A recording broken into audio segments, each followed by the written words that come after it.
my first time. Rookie podcast.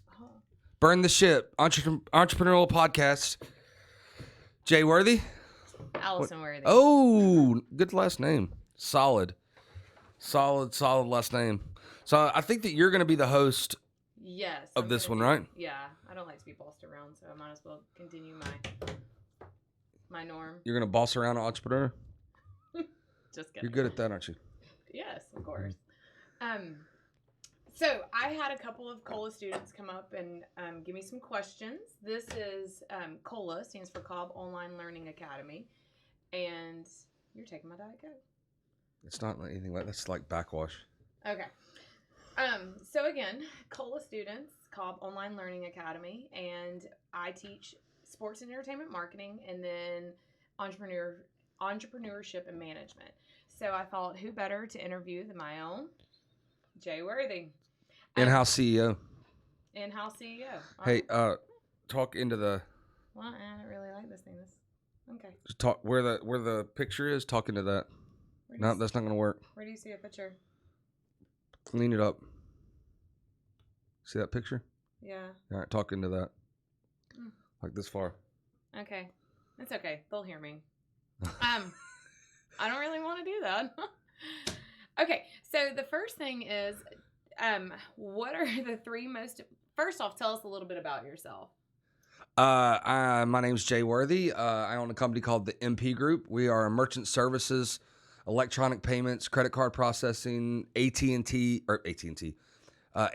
company. Anything that money moved over a wire, we do it. A lot of people don't know that when they go and buy something at a retailer with a credit card, there's a service rendered there, just like Comcast, AT&T, any of the business services. Credit card processing is also a service, kind of a hidden industry. Okay, cool. So the first thing I'm going to ask you are, what are the three most important habits to be a successful entrepreneur? First, do you consider yourself successful? Yes. I'm what is your really definition of successful. Well, those are two questions. So Okay. Which one do you want me to answer first? What is your definition of successful? Well, money, profitable is success to me. You can't stay in business long if you don't make money. So that's the first, metrics of success. But then making people successful around you where they're making money. So taking care of your reps, your employees, things like that, where they're going home and take care of their families with an opportunity to provide. That's success as well to me. Okay. So what are the three most important habits to be a successful entrepreneur? So there's things that you can do that don't take any talent to do. Everybody can do it, right? And these are the things. What do you mean? So being on time. You don't have to be You don't have to be educated to be on time. Students, do I talk to you about this all the time? You don't have to have a master's degree or a business degree or any kind of degree to be on time, right? You don't have to do that. So what you're saying is my first unit on soft skills, which was being on time, making sure you can communicate professionally. Sure. That's well, important. communicate. Sometimes communication has to be taught, though. The right way to communicate, especially in 2022, right? So, when you're talking to somebody, is a text right to communicate? Well, it depends. Depends on what you're talking about, right? Do you think it's generational? Yeah, well, I think technology has pushed it to a different generation because kids, they're 15, 16, 17, 25. They're communicating just like 45-year-olds now through text, through social media, things like that. But there's things that you shouldn't text. Money questions, never text. There's too much emotion tied up into money, right?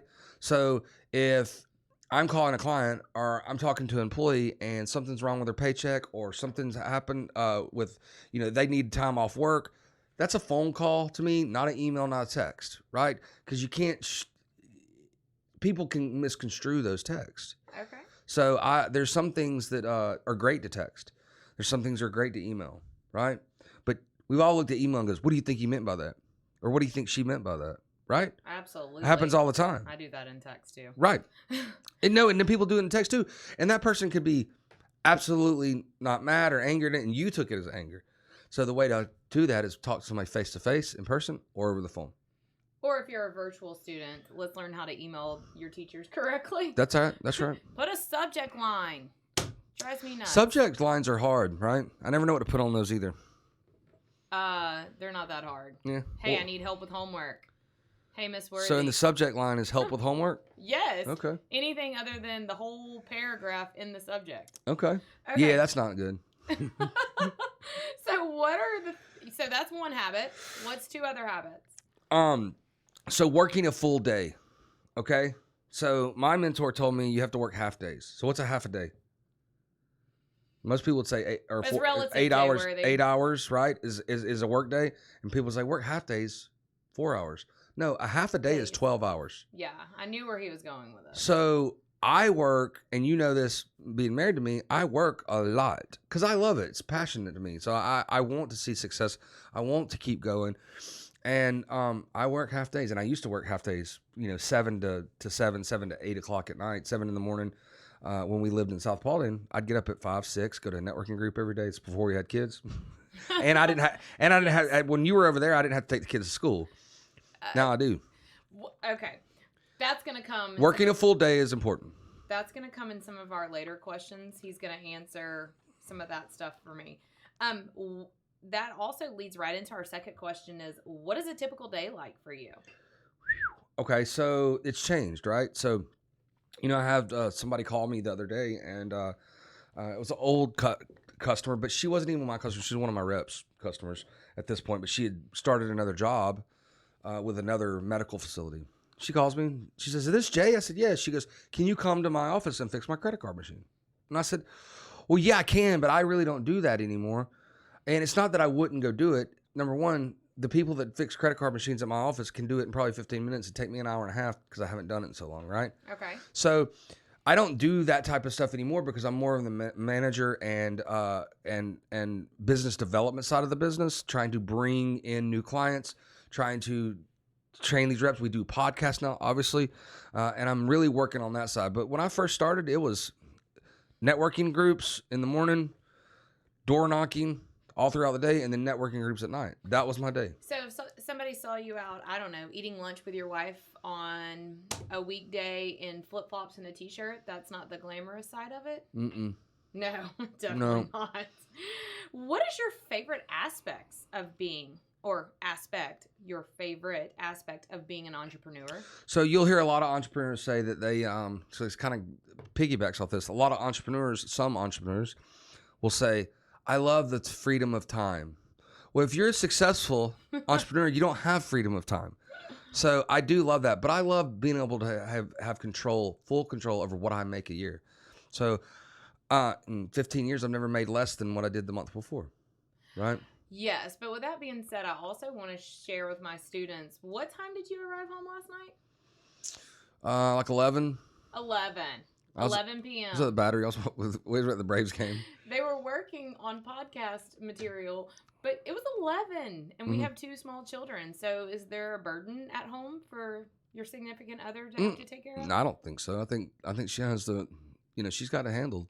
Not me. For all these people that are wanting to be entrepreneurs, somebody has Look, to at the end of the day, bear that load. Yeah, well, at the end of the day, you have to have a significant other, him or her, that's going to agree with your success and support you in your ventures. And I do have that at home. I appreciate that, but you're not going to be successful if you're not happy at home either. So it's got to be full rounded, right? If your spouse or your family is always being negative about what you're doing during the day, it's gonna weigh on you during the day. I think my favorite part, and I constantly tell my students this, is you never want to work a day in your life. Mm-mm. If you're happy at work and you enjoy what you're doing, you're never really working. So that goes back to you saying the best part is the freedom of time. Yep. So when I said you worked till 11 o'clock last night, were you really working or were you having fun? I was both. He was having fun. Let's face it. The little short podcast clips, they were funny. Okay. I like this one. What are the biggest challenges of being an entrepreneur? Well, not everything is 100% positive all the time. So staying and having a good attitude and maintaining that good attitude. Those are two other things you don't have to be super smart to do. You can have a good attitude. So keeping that in downtimes. Look, COVID was hard. It was hard for families. It was hard for lots of business owners. And that was a drastic thing that happened to businesses. But little things like that happen and have happened for hundreds of years in business. Things go wrong. So you have to move with that. And you don't know when that's going to happen. Mortgage people don't know that the rates are going to go up from 3 to 7%, and then they're going to stop selling houses for a minute. So they got to go through those ups and downs. Absolutely. Everything in life has ups and downs. Mm-hmm. How do you stay on top of industry trends? Before you answer that, Jay, I actually talk to my students about this often, about how you've evolved and you're constantly looking at changing and revamping your business where you don't become obsolete. Because if you would have asked me when I was a freshman in college, did Chick-fil-A take credit cards? The answer was no. Mm-mm. So that became a thing in the early 2000s. Sure. What happens when the credit card goes away? What are you doing? Well, the credit card might go away, but the transaction won't. So, we pay on our phones, we pay on our watches, right? So I don't really care about the credit card as much as I do the transaction. So, in 100 years, you might blink your eyes and the account, you make a sell, right? Something might happen. You might get implanted with something but that transaction still happens. So I don't care much about the hard credit card. But let's say this, industry disruptors, right? They're out there. They happen. A lot of people say something is a disruptor and it really isn't. But Amazon was an industry disruptor. For many Lots of people. Yeah. Walmart back in the day was an industry disruptor. Put up people all business all the time. There's a lot of things that's happened in industries that done, right? So what's a phone book? Remember, I asked our students. I asked my daughter. I picked up a phone book at one of her gymnastics meets in Myrtle Beach, and there was 4 girls out there. They were playing Foursquare or whatever. I said, "What is this?" So I have no idea. They thought it was a coupon book. Coupon. My favorite, Jay, is still when you ask the kid, "Do you want to call somebody?" How do they reference making a phone call? Yeah, you can tell what you're you're. Phone and FaceTime. Yeah, it's this or we're this, this or this.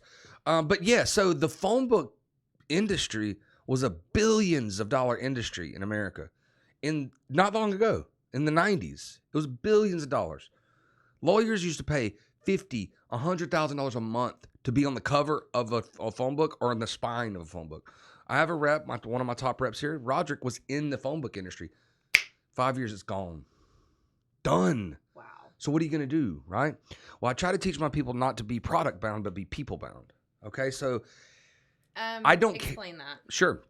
So some people get into sales, and let's say they're a car salesman.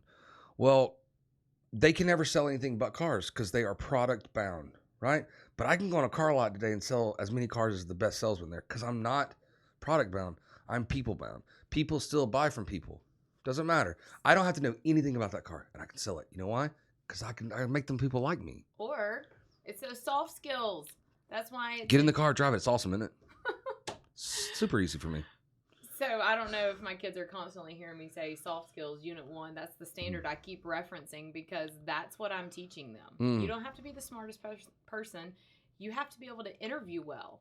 Those soft skills, the ability to get the job comes from the knowledge, knowing the car, that kind of stuff. But it's the soft skills that help you keep the job. Sure. Can you interact with all your employees? Mm-hmm. Can you be on time? Can you do all those things? So very important, unit 1, huh? People bound, not product bound. All right. Well, I'll change my wording. Yeah. No, okay. It's good. Soft skills, right? Yeah. Things that you can do that you don't have to have skills to do it. Just doing them. Be on time. Taking control. So have a great attitude. Maintain a great attitude. That's true. So his thing was stay on top of industry trends, was be people bound, not product bound. Well, look, industry trends are awesome in payments, right? They're happening all the time. So yes, I absolutely have to stay up on top of softwares that are taking credit cards, the new app that's taking credit cards. How is it? I mean, when Venmo came out, PayPal even before then, when Venmo came out, when Cash App came out. I know the kids are using Cash App more than Venmo, but when that came out, I was the first one to download it. One of the first, because I wanted to see how it worked. It's part of my business, right? It's credit card processing. People don't know. They don't equate credit card processing with Venmo. That's what it is. Now, guys, when you think Venmo and Cash App, they're these new companies. They're not. PayPal owns Venmo and Square owns Cash App. They are conglomerate, huge companies. They're not. They're not small companies. They're big companies. What inspired you to develop your idea? So I got into credit card processing because of residual income. Because I was selling office supplies, I was selling telecom, I was selling UPS, door to door. It's all B2B software. So when I found out that they paid, Time out. Yep. Explain what residual income is. Residual income means I can sell something today, and as long as that client is still with me, I continuously get paid off that, right? So I have people that I signed up for credit card processing account 10 years ago that I talk to 2 or 3 times a year, but I still get paid because they're still swiping credit cards. Okay, thank you. Go ahead. So you were saying what inspired you? So this business is a low barrier of entry. Okay, so I'll explain that. Right. So if you want to buy Chick-fil-A, well, you have to have a couple $1 million liquid. Well, you can't buy Chick-fil-A. They're not like that. But let's say McDonald's, because you can franchise McDonald's. Okay. Right. I have to have $3 million liquid. Right. Means I have 300,000 cash. Right. So it's a high barrier to get into that. You have to be rich already. Right. Or you have to get a bank to loan you that money. So if you're building out a store, there's a build out that's there, right? So you're going and you have to put in studs, you have to build a wall right here, you have to put a register right there. It's a lot of money to get started. Well, with credit card processing, all I had to do was put a bag on my shoulder and go door to door. So it's a low barrier of entry. Now, it took me years to build that residual up because most of my clients I make $30, $40 a month off of, not a lot. So it takes a lot. Okay. How have your priorities changed from when you first started? Remember when I first asked you, what does the day look like for you? I was talking about today at this present moment. Mm-hmm. At any given time, you're in t-shirt, flip-flops, mm-hmm. and you're out socializing. Mm-hmm. But how have your priorities changed from the beginning till now? Well, I mean, I have an 8-year-old and 11-year-old. So, I have a wife at home that, sets my priorities a lot. So saying that, my priorities change because I have human beings I have to take care of. And that changes people's priorities really fast. Very fast. So it should. Some people it doesn't, but it should change your priorities. So I wasn't before I had a family, had a wife, and had kids, I had dispensable income. I made money on Friday and I spent it by the next Friday, right? Because I only had Jay Worthy to take care of. But once you have a family and you have more people to take care of, you start thinking a little bit, and your priorities definitely change. You're no longer the country song? Nope. Okay, so knowing what you know now, is there anything that you would do differently? As a wife, I could say a couple of things that I would do differently for you, but I'm sure you would. She tells me something about me all the time. Somebody's got to. I hear you. I mean, I might not be the boss at your work, but at home, somebody's got to boss them around. I hear you. Not really. Is there anything you would have done differently from when you first started out? Yeah, I mean, I can always go back and go, I would change this, I would change this. But for the most part, you have to get beat up. Okay, so the struggle matters. It matters a lot. He doesn't mean literally. No, you have to mentally get beat up out there. The world is going to make you smart or it's going to kill you. So you're going to have to get beat up mentally and take the blows and keep going and have that great attitude. Look, there's a story that the kid kid has a father, and the father goes on work trips all the time. He's out of town, and on the weekend he tells his son, he's like, the son tells him, I don't want you to go to town. You know what? I'm going to take a week off, right? I'm going to just be with you all week. It was in the summertime, right? So they're playing basketball on Sunday, and the ball rolls under a bush. Kid comes over there. He's like 5 years old, right? And there's a little cocoon, right? And what's a cocoon? It's a caterpillar, right? That's going to turn into a butterfly, right? So the dad explains that to him. He's like, "That's a butterfly?" It's like, "Yeah, that's a butterfly. It'll actually come out and fly." It's like, no, he didn't believe him. So every day he goes, "It'll probably happen this week because it's a thick cocoon." So every day the kid goes out there, nothing. By the next Sunday, he has to go back out of town. And the son's like, you lied to me. He goes, "No, come here." So he gets the cocoon, takes an X-Acto knife, and tears that thing open. And a butterfly pops out. Starts flying around. The kid's going crazy. It's awesome, right? And the butterfly dies. Ah! Right? So the moral of the story is this, is the butterfly in his wings has capillaries, blood capillaries that's going all the way through his wings. And the struggle to get out of the cocoon is what pushes that blood. So when it's ready to come out, the blood goes to the thing and then it can fly, right? But if you come out too early, you're gonna crash and burn. So that is the struggle. The field and life and doing muscle. that, you have to. Yes. That's so funny, class. I definitely talked to my class about when our daughter Bella, she's 11, as she was going into middle school, she asked me, "Do you have any advice for me, Mom?" Mm-hmm. I looked at her and I thought, well, no, but okay, let me think of something. And I literally said, "Bella, yes, show up every day. Mm-hmm. Show up every day, and you are going to fail every single day, just like you do on the balance beam." How many times did you have to try that standing tuck on the balance beam? It's 4 inches, people. I did it the first time. Okay. And I told her, I said, you failed probably 1,000 times before you actually landed it. Mm-hmm. That's all any of us are asking of her. Mm-hmm. And I think that's exactly what Jay was saying was... Fail your way into success. Okay. Absolutely. I always like to use that company. Do you know what company I'm about to say? Can I say it? Sure. Is it 86 Lumber? Mm-hmm. 86 Lumber. Where did he get his name from? It's his... the 85 businesses before that failed. 85 businesses. That is a beating he took. Uh-huh. I find that amazing. I think some of us would have just quit after like the first or second. Well, you said something earlier about keeping up with trends, right? Well, there's a company out there that these kids probably don't even know, but that didn't do that, and they were a $1 billion industry, biggest industry, one of the biggest movie industries in America, right? Blockbuster, right? They're all over the place. They were way bigger than Netflix. Netflix actually went in there and pitched them, year one, and said, "We'll sell it for $1 million, $2 million." They laughed them out of the thing. No way. We're way bigger than you. We're Blockbuster. Well, Blockbuster doesn't exist, and Netflix is one of the biggest movies. They make movies. They make TVs. It's huge, right? But we used to get CDs in the mail. Remember, from Netflix? Yes. Yeah, that's where they started. So bye-bye, DVDs in the mail. Blockbuster. Bye-bye. They didn't go with the trends at all. Dang, that's a good example, Jay. Mm-hmm. Thank you. How did you decide where to establish your company? So I am where I am. That's where my company is. That's the beautiful thing about what I do is if we wanted to move to Florida, we can move anywhere, and there's people who take credit cards. We were actually in Italy, and I was like, I can move here.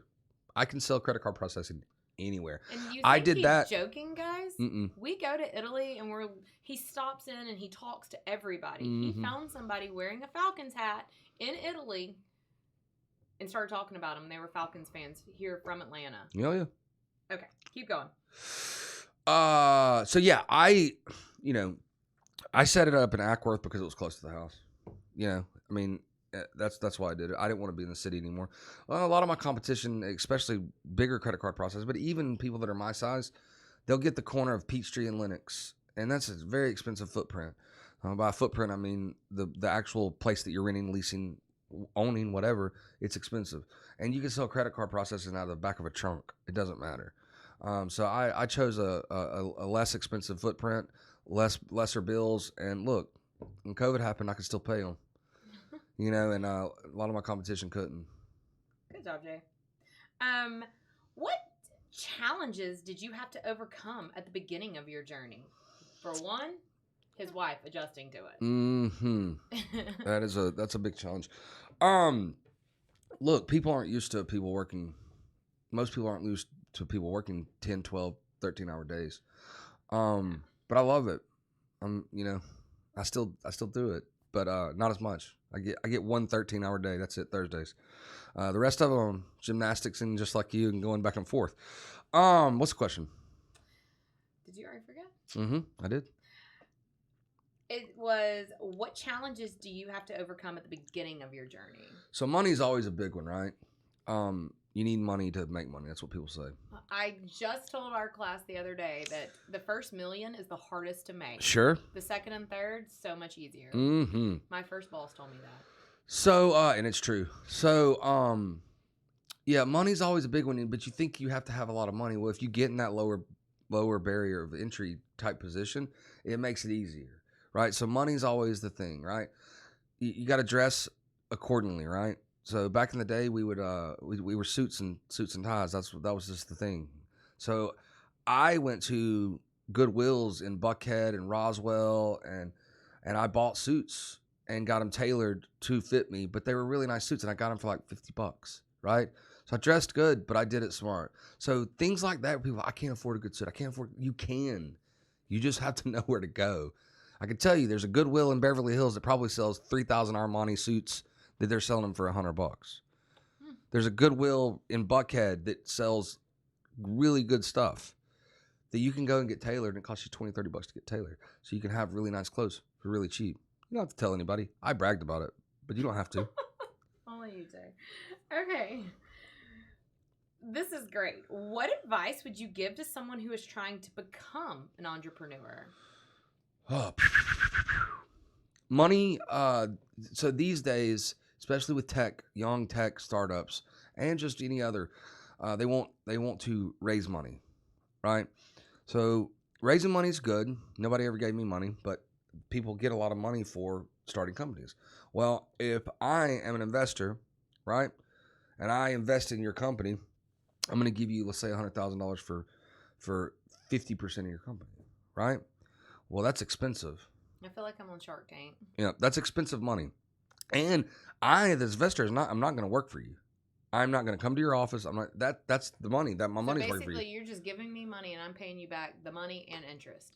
Not interest. You're Paying giving back me the loan. equity in the company, the whole company. So I own part of your company. I'm not working for it. My money is that. So if you don't take that money at first and you work your butt off, that same $100,000 will only get 10% of equity. So don't be so quick to grab the money. That's my advice. Get a base of business underneath you, and if you need to raise money after that, do that. But don't just be so quick to grab the money, because then eventually you'll have a job and you own the company. You don't want a job. You want to own the company. You want to be an entrepreneur. But there's a lot of entrepreneurs out there that aren't entrepreneurs really. They're an employee of their own company, and they own 20% of their company. Right. So what you're saying is prepare yourself. Eat some bologna sandwiches at the beginning. Spaghetti's good. And it lasts. With no meat. No, spaghetti, and then you just make a bunch of it, and then you can put it in the refrigerator, and you can eat it all week. Okay. Yeah. How did Vienna sausages, they're good too. I totally ate those. Yeah. How did you first select your employees? So I have I've been in a really good situation where I didn't ever have to have employees. So when somebody I saw that I thought was bright and probably could do sales and probably could handle the pressure of the sales, I would offer them a job then. So I've never put an ad out in the paper. I've never done that. So Allison met Malia today. She was our server at a restaurant. That's how I hired her, because I was like, I told you 6 months ago. I said she would be good at sales, and we hired her last week. All by her soft skills, communicating with her customers. That's right. She served us food. That's right. And she is rocking out. Yep. And every one of my employees I met through somebody else, a connection, a networking group, a friend's brother. We hired an administrator that runs our operations. She worked for the doctor that worked below us. She was the office manager there. So we poached her. That's awesome. She's been with us for like 4 years now. And she's about to have a baby. The doctor wasn't too happy, but whatever. You got to treat your employees right. That's right. They never want to leave if you treat them right. That's right. How did you raise funding? You kind of already answered that when we... Yeah, I didn't. I raised funding by going door to door and making money. So I didn't ever raise funding, but there's a lot of people that do it. Look, at the end of the day, college education is important. And one thing is important is not just learning in class, but you get in the right circles, okay? So people that go to college, especially really good business colleges, well, the people they go with, their families own businesses, right? Birds of a feather flock together, right? So it's the network that you gain from college just as important as the education, right? So go to college, meet the right people, and then you can get funding from those people. Okay. That happens a lot. I like that. Birds of a feather flock together. It's almost like a parenting, I don't know, rule of thumb that I tell Bella. You are who you hang out with. 100%. You are who you hang out with. You will make when you get out of college and start your life, or high school and start your life like I did, you will make the equivalent of the 5 people that you hang around with. Okay, so if you go to your parents and they go to a picnic, guarantee you they all make about the same amount of money, right? So if you want to make more money, then you better find more friends. What was that book that just came out talking about you are your closest, your personality and your characteristics are representative of the 5 closest people to you? Sure. Know what I'm talking There's about? a lot of books out there, business books. That's huge. Mm-hmm. A lot of kids in high school want to be the top dog or the one that everybody, like the mother duckling, and everybody's following along behind them. Mm-hmm. Heck no, you find those better people and you follow along with them. 100%. Absolutely. That's how we encourage our kids. For instance, Bella and Anna, they both do gymnastics. Y'all hear me tell you this all the time. I don't want them to be the best on the team. Yeah.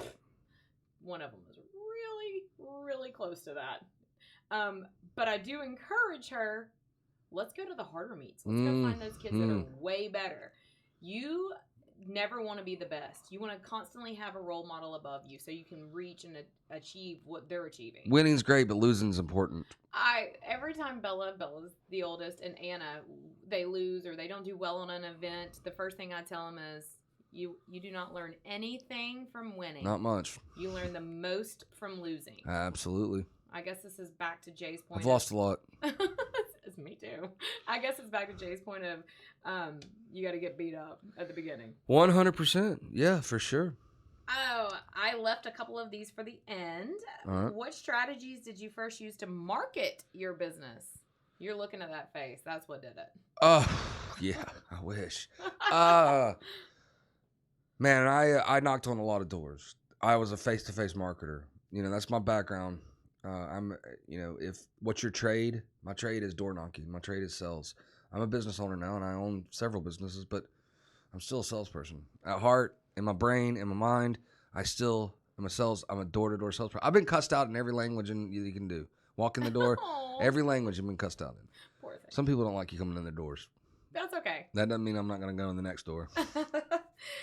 I use this one because when I brag about you, I don't brag about your success in any way other than how you care about others and how you want everybody around you to benefit and be successful. Sure.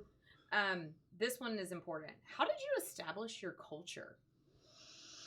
So it's changed, right? Yes. So my culture was suit and tie at first, right? It was come in here, be on time, do the meeting, get out there, knock on doors. It was more buttoned up. And when Can you say society norms were trying to change that trend for you as well? Absolutely. It was a little bit of both, right? So, you can go to a big business meeting in Atlanta now and people aren't wearing suits and ties. They might be wearing suits, but they're not wearing ties anymore. So that's changed. Even banks, you go into banks now, the bank manager could have a polo on. That never happened when we were kids. No. They were buttoned up, suit, boots, man. It was really buttoned up. And some of them are still like that. But you go into the branch when people are like, going to a branch, what is that? 'Cause you don't even do that anymore. But yeah, it's changed, and COVID really changed it, right? So we're, when COVID happened, we didn't leave. Our operations people went home, but my sales people stayed here. I came in, I said, I'll be here every day. I'm not going home. And they followed me. They came in every day, and it was me and 3 salespeople, and we banged calls out, we banged sales out. We started this podcast because of it. And we were dressing any way we wanted to. We were playing cornhole in the parking lot. Parking lot was empty. It was only us. We played cornhole at lunchtime. We cooked steaks. He literally has a grill on the back deck over here. And that is because all the restaurants had shut down. Forget that. Our grocery bill was about $800 a month during COVID because we were breakfast, lunch, and dinner in here. And that's one of the things that I told you guys is you got to find a company that values you. You got to find one that protects you. And there's nothing better than being fed. We all know that Worthy likes to eat. So, she orders off the right side of the menu for sure. I like to eat. I don't care. I can do Taco Bell and I can do Papacitos. Look, at the end of the day though, if you're working for someone that's not willing to do the same thing that you're doing, leave. They got to believe in it. Man, I didn't ask them to do something I wasn't going to do. Oh, so at all. That is great, Jay. You have a quote out there, and I wish I would have taken a picture of it so we could put it on the board. There's a quote out there. Do you lead by example? You cannot stand up on your podium and tell people what you're expecting of them. Like, I couldn't stand up and teach these kids soft skills and tell them you got to smile, you got to be happy, you got to have a positive attitude if I'm like, it's Tuesday. Here we go again.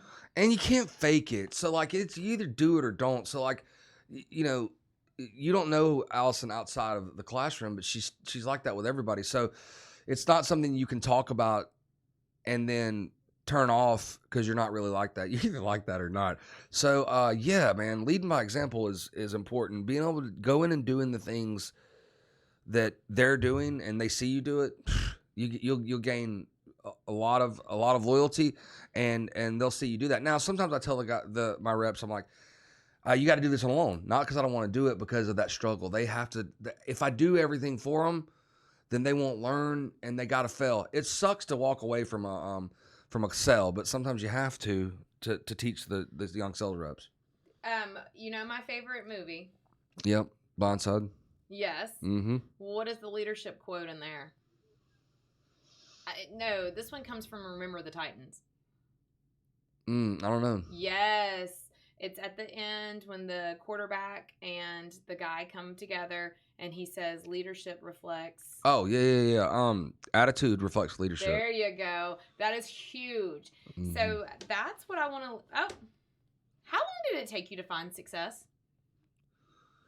Well, I mean, success is a mentality, right? It's in your head. It's relative. Right. So I thought I was successful right away. So, you know what I mean? Like, cause I was making sales right away. So it's so relative. You might think you're failing, but you're not. So again, success is relative. I'm in my brain, I was always going to make it. I was saying, we're in a little bitty small house on the back of the porch, talking, and I'm telling Allison how much money I'm going to make, and I'm bringing home. As we were trying to plan our wedding, bring home $400 a week at the time. So I thought I was successfall back then. She didn't, but I did. Oh, we're not gonna be able to afford food. Yeah, I said, don't worry about it. I got you. But again, yes, know that you're going to be successful in your brain, and just keep at it, and you'll end up being successful. Look, at the end of the day, I'm not money motivated. It's okay if you are. People are motivated by the 3 F's, right? Fortune, fame, or family, right? Everybody fits in one of those categories. Mine was, I'd call it fame. It was success driven, right? Money will follow. Money will follow when you win. You keep at it. Money will follow. And that's what she said about my reps. I want them to make millions of dollars, because if they make millions of dollars, I will too.